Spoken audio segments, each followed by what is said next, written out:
अस्सलाम वालेकुम फ्रेंड्स। आज के सी प्लस प्लस के लेक्चर नंबर 6 के अंदर हम ऑपरेटर्स के बारे में पढ़ेंगे कि सी लैंग्वेज में कितने ऑपरेटर्स होते हैं, कहाँ इस्तेमाल होते हैं और इनका मकसद क्या होता है और कितनी इनकी टाइप्स होती हैं। इस वीडियो के दो पार्ट हैं। आज के इस पार्ट 1 के अंदर हम फर्स्ट 3 ऑपरेटर्स के बारे में पढ़ेंगे। पहले 3 ऑपरेटर्स हमारे पास सी प्लस प्लस में जो होते हैं और नेक्स्ट वीडियो में हम अगले 2 ऑपरेटर्स पढ़ेंगे। लास्ट वीडियो में हमने इनपुट आउटपुट ऑपरेशंस पढ़ा था और आज हम ऑपरेटर्स का टॉपिक स्टार्ट कर रहे हैं। So let's start.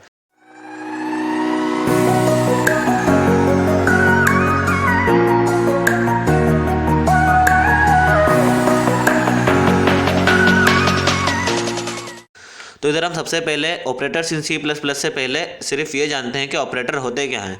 In programming an operator is a symbol that operates on a value और a variable. Operator are symbols that perform operations on variable and values.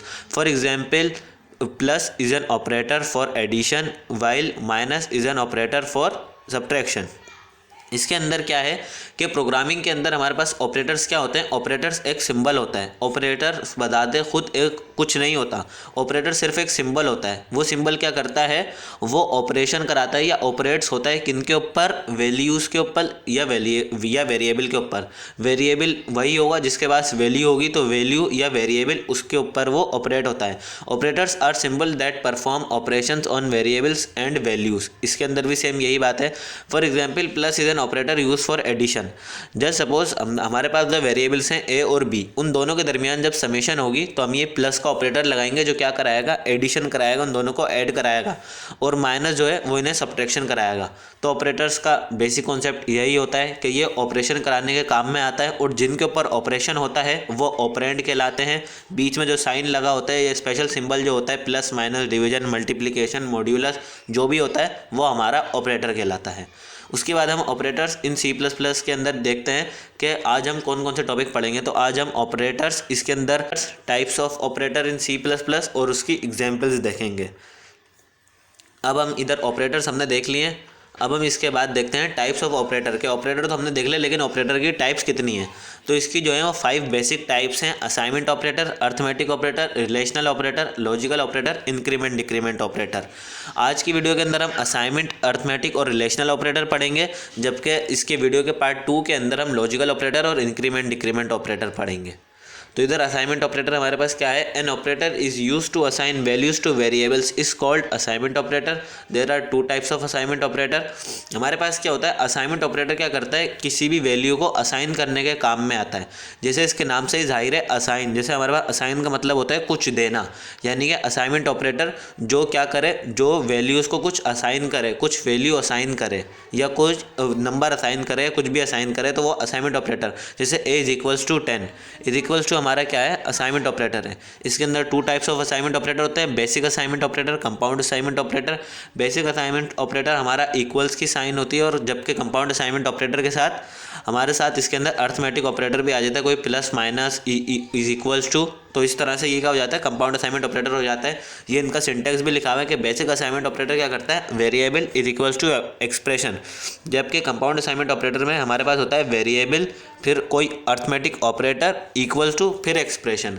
Compound assignment operator और basic assignment operator के अंदर यही फ़र्क होता है, और assignment operator just value को असाइन करने के काम में आता है। अब हम अपना दूसरा ऑपरेटर देखते हैं, जो कि है arithmetic operator. Arithmetic operator are use to perform arithmetic operations like addition, subtraction, multiplication and division and modulus.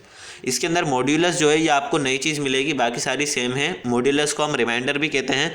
Modulus हमारे पास क्या होता है, जब हम एक इंटीजर को एक इंटीजर से डिवाइड कराते हैं तो हमारे पास जो रिमाइंडर आता है वो मॉड्यूलस कहलाता है, जिसको हम परसेंट की साइन से शो कराते हैं।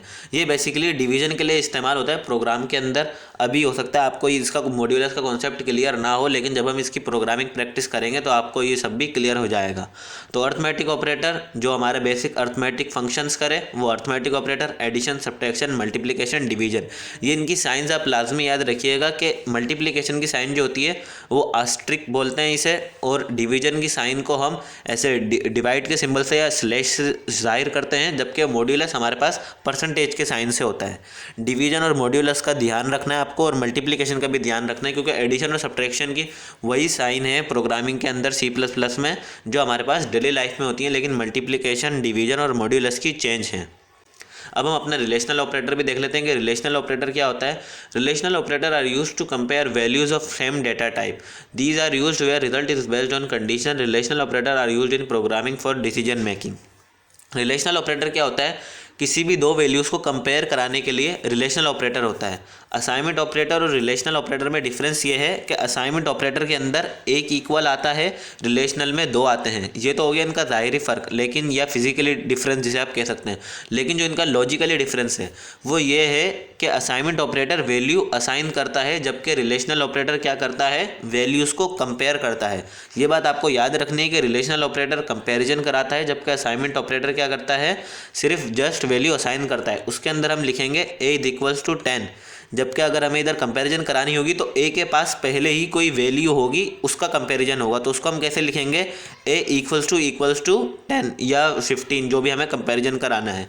तो ये रिलेशनल ऑपरेटर जो होता है हमारे पास, वो बेसिकली डिसीजन मेकिंग के लिए इस्तेमाल होते हैं प्रोग्रामिंग के अंदर। जैसे सपोज हमें कोई डिसीजन लेना है, या इफ एल्स की स्टेटमेंट के अंदर जो हम टेस्ट कंडीशन देते हैं, जैसे k less than equal to 10, 5 less than equal to 4, 6 less than equal to 6, इस तरह जो हमारी कंडीशंस होती हैं, ये सारी जिनको हम फ्लो चार्ट में डायमंड शेप से शो कराते हैं, वो सारी हमारी रिलेशनल ऑपरेटर्स होते हैं उनके अंदर। और टेस्ट कंडीशन कहा जाता है उन्हें, क्योंकि उन कंडीशंस के ऊपर क्या होता है, टेस्ट होता है, तो इसलिए उसे क्या कराते हैं, वो टेस्ट कंडीशन कहलाती है। तो और जो टेस्ट कंडीशन होती है वो बेसिकली रिलेशनल ऑपरेटर से मिलकर बनती है। Less than equal to, greater than equal to, equal to, not equal to, less than equal to, greater than equal to. तो रिलेशनल ऑपरेटर हमारे पास 6 होते हैं, equal to, not equal to, less than equal to, greater than और equal to, less than और greater than. ये इन सब के सिंबल्स भी साइड में मैंने बना दिए इसीलिए, ताकि आप लोगों को आसानी हो कि रिलेशनल ऑपरेटर को कैसे हम स्पेसिफाई करते हैं और इनका बेसिकली ऑपरेशन क्या होता है। असाइनमेंट ऑपरेटर और रिलेशनल ऑपरेटर में डिफरेंस आपको फिर बता रहा हूँ कि असाइनमेंट ऑपरेटर वैल्यू को असाइन करने के काम में आता है, जबकि रिलेशनल ऑपरेटर जस्ट क्या करता है, रिलेशनल ऑपरेटर उनकी कंपेरिजन कराता है। और ये बेसिक 3 ऑपरेटर होते हैं हमारे पास, अर्थमेटिक, असाइनमेंट और रिलेशनल। ये तीनों आज हमने कवर कर लिए। मिलेंगे आपसे अगली वीडियो में, तब तक के लिए टेक केयर, अल्लाह हाफिज़। हमारी वीडियो को लाइक करें और चैनल को सब्सक्राइब करें।